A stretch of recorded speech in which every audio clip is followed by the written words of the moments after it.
ابھی یہ کیس آیا پنڈی سے، خاتون نے کہا میرے میاں نے 3 طلاقیں طبیعت سے تسلی سے دی ہیں، اور پھر دینے کے بعد بوکھلا گئے۔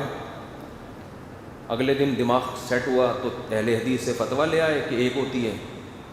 تو میں تو پھر بتا دیتا ہوں سیدھے طریقے سے، میں نے اس خاتون سے کہا زنا کے علاوہ کچھ بھی حاصل نہیں ہوگا، 3 دے دیے ختم۔ اب بیچاری کا پورا خاندان بائیکاٹ کر رہا ہے، ماں باپ کہہ رہے ہیں گھر میں آنے کی اجازت نہیں ہے، کہ جب فتویٰ لے آیا تو کیوں؟ میں نے کہا وہ فتویٰ کالعدم ہے، نبی کا فتویٰ بھی ہے 3 ہوتی ہیں، صحابہ کا بھی، 4 اماموں کا بھی، قرآن کا بھی، سب کا یہی فتویٰ ہے، یہ پتہ نہیں کہاں سے نکالا ان لوگوں نے۔ تو اس خاتون میں اللہ کا خوف، اس نے پھر دارالعلوم کرنگی سے فتویٰ لیا اور بھی دیگر اداروں سے، سب نے دیا کہ بھئی حرام ہو گئی ہے۔ تو میں نے ان سے کہا کہ ان میں سے کسی کی بات نہ ماننا۔ کہہ رہی ہے شوہر چھوڑ نہیں رہا، پھڈا ہو جائے گا، لڑائی ہو جائے گی، جھگڑا ہو جائے گا۔ تو میں نے کہا کہ اس فتوے کی بیس پہ آپ عدالت سے خلا لے لیں، عدالت کا خلا تو اکثر کالعدم ہوتا ہے، لیکن آپ کے پاس ایک بیس ہے اس کی۔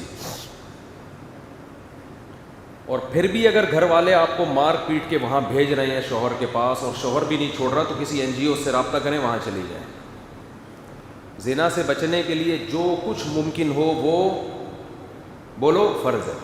ہماری نظر میں اس اہل حدیث کے فتوے کی حیثیت 0 ہے، میں اختلاف ہے ہی نہیں، یہ بنایا گیا اختلاف۔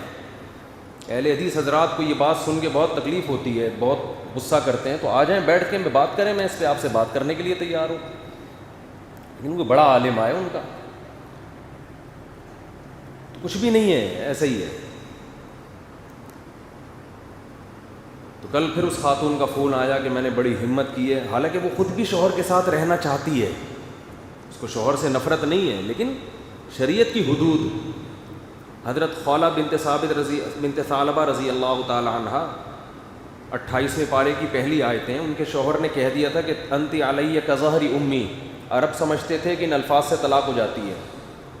کیسے نبی کے پاس بار بار روتی ہوئی آئیں، وہ تو شوہر کے پاس رہنا چاہتی تھی کہ میرے بچے ہیں، لیکن نبی سے پوچھ رہی ہے کہ یا رسول اللہ آپ بتائیں حلال ہوں یا حرام؟ آپ نے فرمایا میں گنجائش نہیں پاتا۔ پھر قرآن سے آیتیں نازل ہوئیں کہ ان الفاظ سے طلاق واقع نہیں ہوتی۔ تو عورت اگر شوہر کے پاس رہنا چاہتی ہے، شوہر رکھنا چاہتا ہے، اس سے میاں بیوی حلال نہیں ہوتے۔ جب طلاق کے الفاظ زبان سے نکل گئے تو ہمیں یا تو آسمان سے وحی کا انتظار کریں، اور وہ اب نازل نہیں ہو سکتی۔ تو جو وحی نازل ہو چکی ہے اس میں اللہ نے صاف طور پہ فرما دیا کہ تیسری طلاق کے بعد عورت شوہر کے لیے حلال نہیں ہے۔ اللہ نے کوئی فرق نہیں کیا کہ فوراً دی ہو یا 6 مہینے بعد دی ہو، ہم بستری سے پہلے دی ہو یا ہم بستری کے بعد دی ہو، اللہ نے یہ فرق نہیں کیا اس میں۔ تو لوگ کہتے ہیں دونوں چاہ رہے ہیں، میاں بیوی کی خواہش ہے، چاہ رہے ہیں۔ اسلام تو جوڑ چاہتا ہے، اسلام جوڑ چاہتا ہے، لیکن اس کا ایک طریقہ ہے۔ وہ جوڑ یہ ہے کہ اسلام طلاق پر پابندی لگاتا ہے کہ اکٹھی دینے کی آپ کو اجازت نہیں ہے، اس طرح سے جوڑ چاہتا ہے۔ دینے کے بعد جوڑ نہیں چاہتا، دینے کے بعد تو سزا دینا چاہتا ہے مرد کو کہ اب یہ تمہارے ہاتھ سے نکل گئی، اب نہیں واپس لا سکتے تم اس کو، دی کیوں تم نے؟